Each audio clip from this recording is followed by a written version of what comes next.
তারা এই শান্তিপূর্ণ সমাবেশ শেষ করবে না, তারা অসন্তোষ সৃষ্টিকর পরিবেশ সৃষ্টি করবে। ঢাকা মেট্রোপলিটন পুলিশের সহকারী পুলিশ কমিশনার ও ছাত্রলীগের সাবেক সাধারণ সম্পাদক গোলাম রাব্বানীর ছোট ভাই মোহাম্মদ গোলাম রুহানীকে চাকরি থেকে সাময়িক বরখাস্ত করেছে সরকার।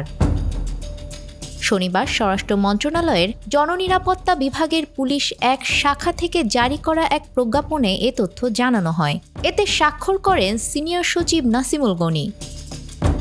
প্রজ্ঞাপনে বলা হয়, বান্ডেল থাকলে প্রতি সেনমানিতে টাকা বাঁচবে। বিকাশ সেনমানি বান্ডেল কিনে জিতুন প্রতি লেনদেনে। মোহাম্মদ গোলাম রুহানী কর্তৃপক্ষের অনুমোদন না নিয়ে 11 আগস্ট 2024 তারিখ থেকে কর্মস্থলে অনুপস্থিত রয়েছেন।